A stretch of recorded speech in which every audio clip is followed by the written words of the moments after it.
A ver, en esta pregunta se nos indica que hay una figura que se muestra acá abajo, ¿no? Que hay una partícula que se está moviendo en línea recta con velocidad constante. El origen, o como se indica en la figura, no está en la línea, ¿no? Sino que está fuera de la línea. O, ese es el origen. Sobre la línea hay otro punto, P, y la partícula de masa m, que es la que se está moviendo hacia la derecha. Dice además que considere que la velocidad angular y la aceleración angular son medidas con respecto, no a P, sino con respecto a O. Eso dice aquí. La velocidad angular y la aceleración angular es medida con respecto a O. Luego, la magnitud de las velocidades angulares está representada por omega A y omega B respectivamente. Esas son las magnitudes, ¿no?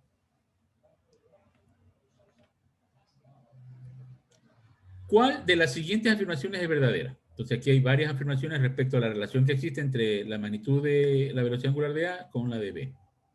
¿Ya? Entonces aquí hay algunas cosas que aclarar. Por ejemplo, miren, si ustedes notan aquí, cuando yo analizo una trayectoria rectilínea, ¿verdad? ¿Ya?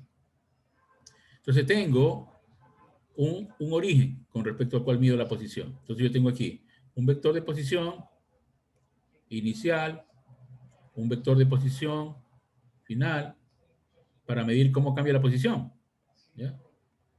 Entonces aquí lo que yo tengo es un cambio de posición lineal, delta x, ¿ya?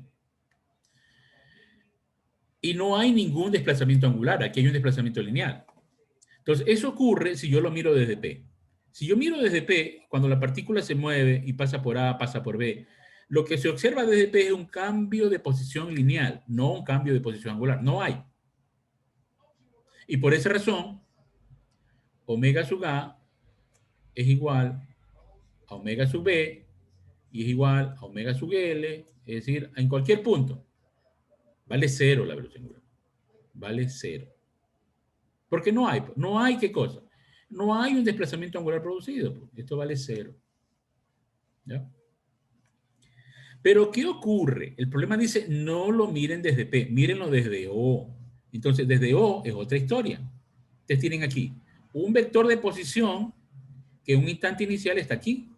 ¿Ya? Esa es la posición inicial, R, porque estamos midiendo desde O. Otro vector de posición final que no es igual, pues tiene otra magnitud y tiene otra dirección. Entonces es distinto el vector de posición inicial al vector de posición final.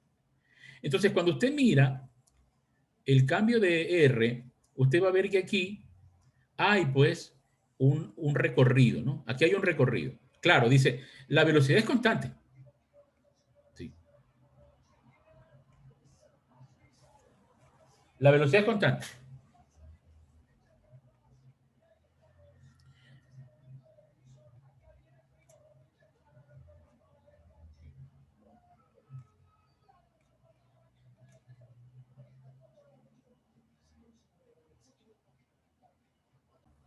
Estaba diciendo que la velocidad es constante, que decía que, digamos, vamos a suponer cada segundo. En un segundo se mueve 2 metros, en un segundo se mueve 2 metros, en cada segundo se mueve 2 metros. Eso significa que tiene movimiento con la rapidez constante. Entonces, aquí se mueve 2 metros, aquí se mueve 2 metros, en cada segundo, acá. En un segundo va a recorrer 2 metros, en cada segundo recorre 2 metros, ¿ok? 2 metros, 2 metros. Así se mueve. Pero ahora quiero que comparen, si esa es la distancia S, ¿no es cierto? Y hay un cambio en el tiempo, cada vez está más lejos. Entonces, este S es básicamente el desplazamiento producido, producto LR. ¿Sí? Entonces, este S es constante. Este S es constante. Esto es 2 metros, 2 metros, 2 metros, porque cada minuto se mueve 2 metros. Entonces, ahora, fíjense que el R, ¿qué está produciendo el R?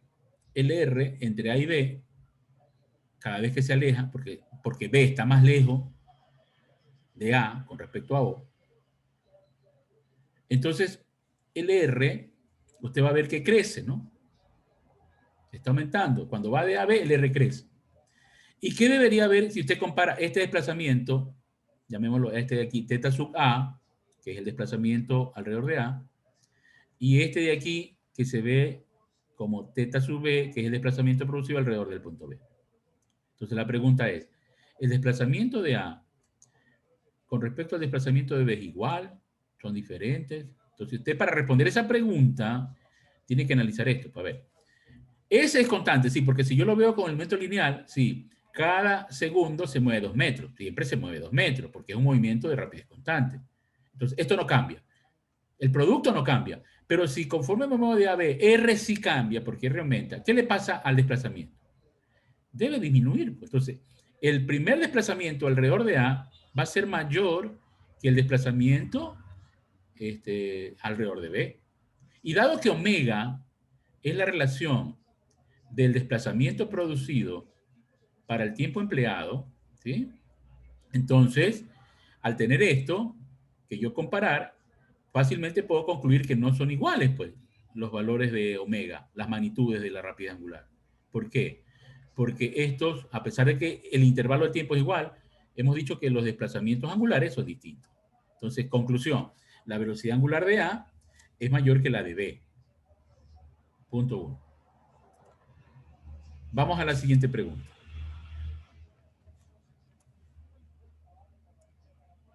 Ok.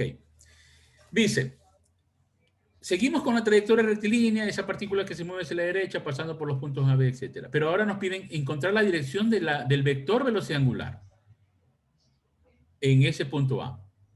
Entonces, fíjense, cuando yo tengo un movimiento rotacional circular, así, circular, de radio constante, yo tengo aquí R, ¿verdad? R que no cambia, R.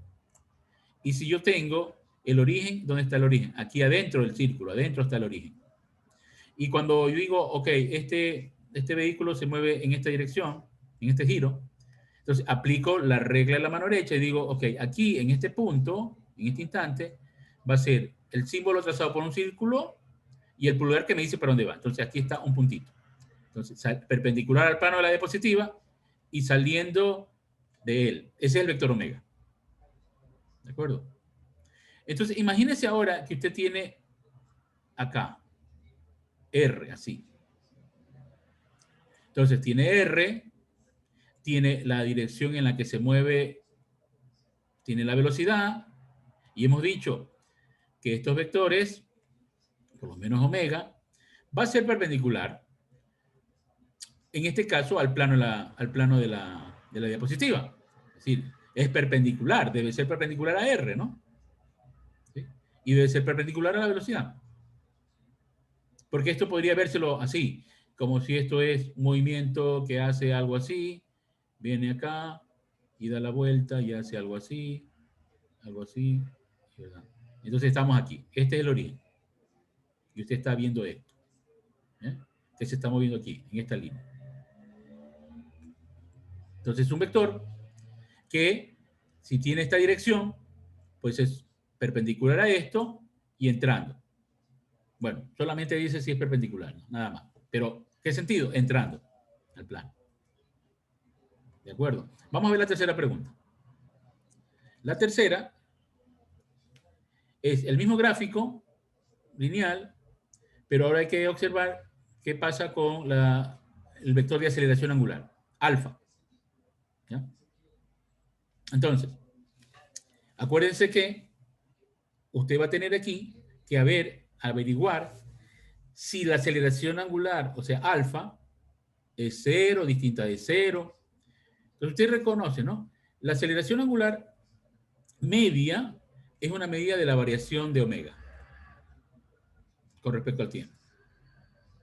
Y en general, la aceleración angular instantánea es una medida de la razón de cambio de la velocidad angular omega.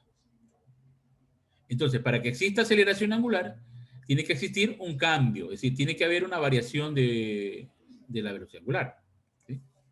¿Y qué respondimos conforme este cuerpo está moviéndose por A, luego por B, luego por C? ¿Qué respondimos?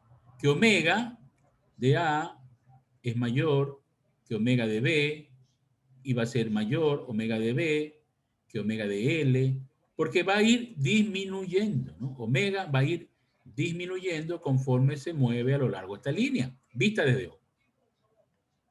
Entonces, eso es una pista para decir, entonces, existe una aceleración angular, no es cero. Entonces, la respuesta es, existe una aceleración angular que es distinta de cero. ¿Sí? Porque la velocidad angular cambia. Claro, la velocidad angular cambia solo en magnitud. ¿Sí? Porque siempre la dirección es perpendicular.